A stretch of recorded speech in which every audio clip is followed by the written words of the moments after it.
सिकोहाबाद के नारायण महाविद्यालय में वार्षिक सांस्कृतिक समारोह का आयोजन किया गया। कार्यक्रम की शुरुआत मां सरस्वती के चित्र पर दीप प्रज्वलित करके की गई।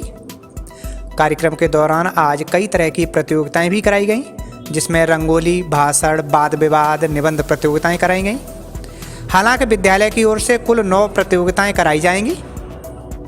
वहीं कार्यक्रम की संयोजक डॉक्टर कविता यादव ने जानकारी देते हुए कहा, आज हमारे यहाँ वार्षिक जो सांस्कृतिक कार्यक्रम होते हैं जिनमें हम विभिन्न प्रतियोगिताओं का आयोजन कराते हैं, उसमें आज उद्घाटन समारोह था हमारे वार्षिक समारोह का।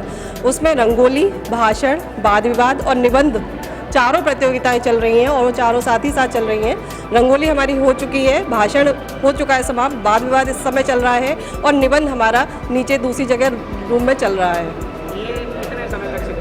ये 4 बजे तक का टाइम है, 4 बजे तक सारी प्रतियोगिताएं संपन्न कर। जी, इसमें अभी वो है काव्य पाठ है, गायन है, नृत्य है, पोस्टर प्रतियोगिता है, मेहंदी प्रतियोगिता है, विभिन्न प्रतियोगिताएं। टोटल हम लोग 9 प्रतियोगिताएं करा रहे हैं। जो जिस बच्चे जिसमें इंटरेस्टेड है वो अपना नाम लिखा रहे हैं और बहुत बच्चे कॉमन रंगोली में छात्राओं ने अलग अलग तरीके से अपने अपने विचारों से रंगोली बनाई थी। हालांकि हर एक रंगोली का अपना एक अलग ही महत्व था। बेटी बचाओ बेटी पढ़ाओ, नारी के गतिमान चरण, उड़ जाए उन्मुक्त गगन, जय हिंद जय भारत जैसी रंगोली को बनाया गया था। रंगोली बनाने वाली छात्राओं से जब बात की गई तो उन्होंने अपने अपने विचार प्रकट किए। मेरा नाम निवेदिता सिंह है, मैं एनडी डिग्री कॉलेज की छात्रा हूँ। मैंने जो रंगोली बनाई है इसका मतलब है महिलाओं को शिक्षित करें, उन्हें घर में बंद न रखें। अगर महिलाएं शिक्षित होंगी तो एक शिक्षित समाज का निर्माण हो सकेगा, जिससे हमारा राष्ट्र और मजबूत बनेगा। My name is Mohini Gupta. आज मैंने बेटी बचाओ बेटी पढ़ाओ पर रंगोली बनाई है। हमें अपनी बेटी को पढ़ाना चाहिए, उसका है ना पालन, उसका सम्मान करना चाहिए। किसी भी बेटी के भेदभाव पर भेदभाव निकलना चाहिए। सर, मेरा नाम खुशी शाक्या है और मैं BA 3rd ईयर की स्टूडेंट हूँ पॉलिटिकल साइंस से। मैंने NCC के ऊपर रंगोली बनाई है। जैसे कि आजकल यूक्रेन और रूस में इतना हमला चल रहा है, तो आगे चल के हमारे देश में अगर ऐसा कोई हमला हुआ तो हम NCC कैडेट कैसे उनकी मदद कर सकते हैं, लोगों को सहायता दे सकते हैं। इसलिए लोगों को, शिक्षकों को और मतलब बच्चों को ज़्यादा से ज़्यादा जागरूक करने के लिए बच्चे NCC ले, इसलिए देश की आगे ज़रूरत पड़ने पर हम उनकी सहायता कर सकें, अपने देशवासियों की रक्षा कर सकें और खुद की भी रक्षा कर सकें। मेरा नाम नव्या यादव है और मैं BSc 2nd ईयर में हूँ और मैथ से। और मेरी जो ये रंगोली है वो इन भारतीय परंपरा के तहत है, क्योंकि हमारे इंडिया में हमेशा मतलब फेस्टिवल पर रंगोली को बनाया जाता है, तो इसीलिए मैंने वो रंगोली बनाई है। और जिसमें जो लेडी होती है वो सुंदरता के प्रतीक होती है, इसलिए मैंने जो एक स्त्री को ऐड किया है और यही रीज़न है मेरी रंगोली बनाने का। सर, मेरा नाम किरण है, मैं BSc प्रथम वर्ष की छात्रा हूँ। मैंने मतलब कि मोर बनाया है और जो राष्ट्रीय पक्षी है। मैं बस अपने इस रंगोली द्वारा यही दर्शाना चाहती हूँ कि हमारा राष्ट्रीय पक्षी जो है मोर है। Myself Priya Shakya and I am studying from BSc 3rd year Bio from NRI degree college. मैंने रंगोली बनाई है और मेरी रंगोली का थीम है बेटी बचाओ बेटी पढ़ाओ। मोस्टली बहुत सारे प्लेसेस ऐसे हैं जहाँ पर बेटी बचाओ मतलब बेटियों को मतलब एजुकेशन के लिए इतना मौका नहीं मिलता है, इसलिए मैंने बेटी पढ़ाओ बेटी पढ़ाओ। वहीं निर्णायक मंडल ने सबसे अच्छी रंगोली बनाने वाले प्रतिभागियों को सम्मानित भी किया। प्रतियोगिता में राष्ट्र निर्माण में मीडिया की भूमिका विषय पर भी छात्र छात्राओं ने अपने अपने विचार रखे। उन्होंने कहा कि राष्ट्र निर्माण में मीडिया की अहम भूमिका होती है। किसी को हीरो बनाना या हीरो से जीरो बनाना ये मीडिया के हाथों में होता है, और वहीं किसी राष्ट्र के लिए मीडिया आंख, कान और मुंह का काम करता है। इस भाषण प्रतियोगिता में राष्ट्र निर्माण में मीडिया की भूमिका जो टॉपिक है उस पर अपने विचार रख रहा हूँ, थोड़ा ध्यान दें। टीवी, रेडियो, समाचार पत्र, सोशल मीडिया आदि आम लोगों के विचार एवं निर्णय क्षमता को प्रभावित कर रहे हैं। मीडिया की यह भूमिका यदि सकारात्मक हो तो वह राष्ट्र निर्माण में निर्णायक भूमिका निभा सकता है। नई मीडिया खास करके व्हाट्सएप हो, आपका ट्विटर हो, यूट्यूब हो, फेसबुक के बढ़ते प्रभाव हैं, लेकिन ये ख्याल भी हमें रखा जाना चाहिए कि इसका उपयोग व्यक्ति, समाज और राष्ट्र के अहित में ना करे बल्कि हित में करे। राष्ट्र निर्माण में मीडिया की भूमिका महत्वपूर्ण है। मैं Anjali Baghel MSc final year से अपने विचार प्रस्तुत करने जा रही हूँ। मीडिया की राष्ट्र निर्माण में भूमिका। मीडिया का सबसे पहले हम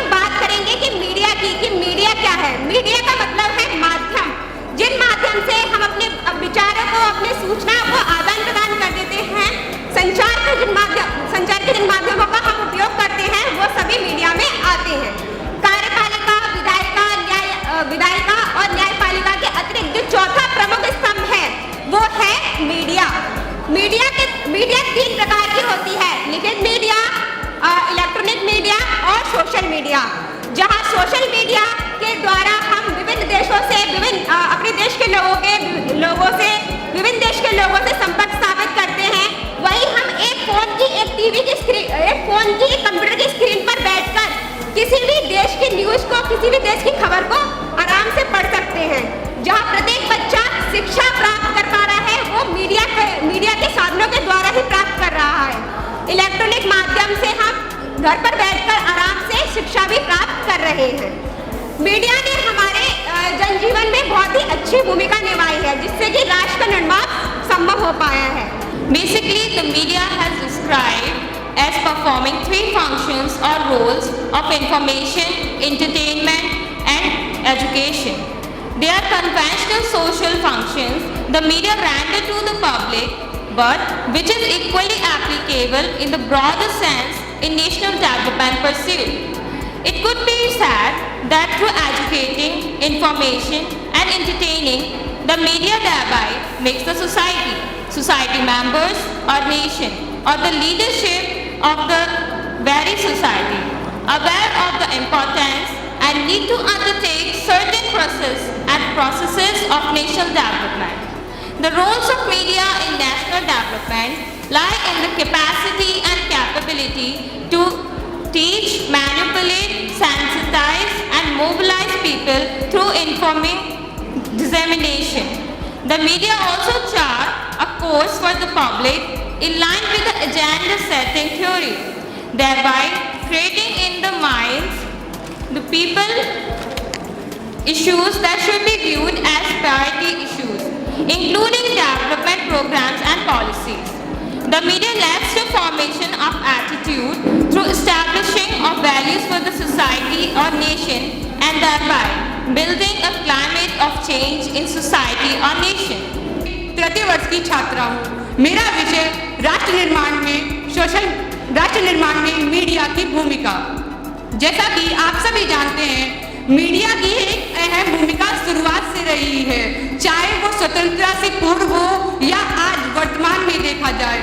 स्वतंत्रता से पूर्व राजा राम मोहन राय जी द्वारा सर्वप्रथम मैक्स पत्रिका का प्रकाशन हुआ था, जिसका नाम संवाद कौमुदी था, जो 1821 के लगभग प्रकाशन हुई थी, जो बंगाली लैंग्वेज में थी, जिसने स्वतंत्रता के संग्राम को, आंदोलन को एक दिशा दी थी।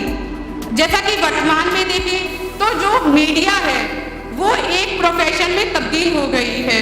जैसा कि साथ साथ देखा जाए तो इसका एक अलग ही प्रभाव बढ़ता जा रहा है। मीडिया की जो हमें सूचनाएं मिलती हैं उससे जन जागृत तो होता है, साथ ही साथ व्यक्ति में मैं से हम की भावना का प्रसार होता है, जिससे व्यक्ति अपने साथ साथ अपने आसपास के समाज का विकास करने में और अपने विकास के बारे में कुछ विचार करता है।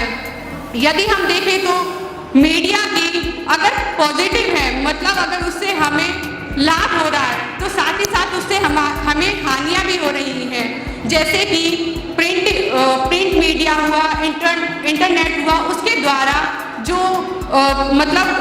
कहने का तात्पर्य ये है कि उसके द्वारा से जो पश्चिम संस्कृति है उसका अग्रिम प्रसार होता जा रहा है। जैसे आप पत्रिका देखते हैं, उसमें अश्लीलता और मॉडर्निटी, कपड़े जो पहनावा है, उसका प्रसार हमारे कल्चर में बढ़ता जा रहा है। ये सिर्फ एक मीडिया का ही एक जरिया है। पत्रिका हुई, मैगजीन हुई, अखबार हुआ, जिसके द्वारा मीडिया का न केवल सूचनाओं का आदान प्रदान है, बल्कि उनको जनचेतना जागृत करना भी है। लेकिन इनके साथ साथ उन्हें अपनी खबरों को इतना मद्देनजर रखना चाहिए कि वो किस मोड में दे रहे हैं, किस दिशा में दे रहे हैं। ये जो हम न्यूज़ दे रहे हैं, भूमिका हम जो दे रहे हैं, उससे हमारे आसपास में समाज में क्या प्रभाव पड़ेगा। मीडिया सरकार के कार्यों व नीतियों को जनता तक पहुंचाने का महत्वपूर्ण कार्य करती है। इसी प्रकार जनता की आवाज़ को, जनता की आशाओं, अपेक्षाओं को सरकार तक पहुंचाने का भी कार्य करती है।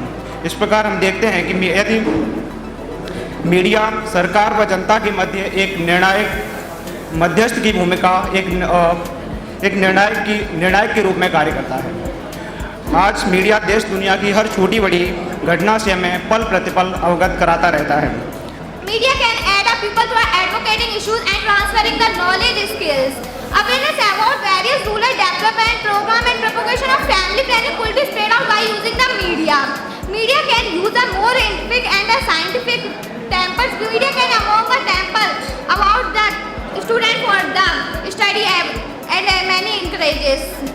Media can use a more emphatic roles in the evil prevalent in the society like as a child marriage, unborn killing of fetus of the female and a child labor etc. The government can use the media as an instrument to against this social event prevent in the society.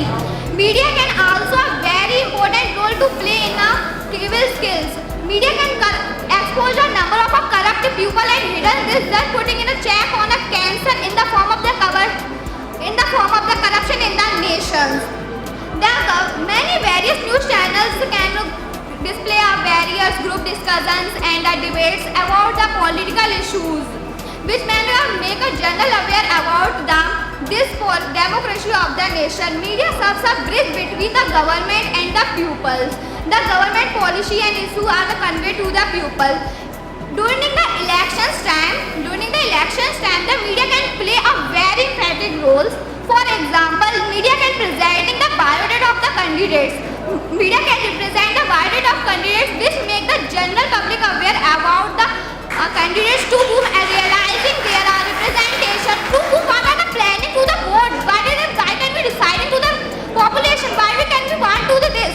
And media the government can use an instrument and we try to this making the government more. Nowadays we know that nowadays media can play a very मैं Richa Chauhan BA second year से आप सबके समक्ष दिए गए भाषण प्रतियोगिता का विषय राष्ट्र निर्माण में मीडिया की भूमिका पर अपने विचार प्रस्तुत करती हूँ। मीडिया शब्द अंग्रेजी भाषा के शब्द मीडियम से बना है जिसका अर्थ होता है माध्यम, जिसके माध्यम से हम अपनी सूचनाओं का आदान प्रदान करते हैं। अब बात आती है कि राष्ट्र निर्माण में मीडिया अपनी कैसे भूमिका निभा रही है। ये तो हम सभी जानते हैं कि राष्ट्र निर्माण की कल्पना तभी संभव है जब मीडिया अपना सकारात्मक रूप से रोल निभाएगी। If a country is to be corruption free and a nation of a beautiful mind, I strongly feel there is a one key who can make a difference. Only this possible only because of media. लोकतांत्रिक देशों में विधायिका, कार्यपालिका और न्यायपालिका के बाद media को एक चौथे स्तंभ के रूप में माना है।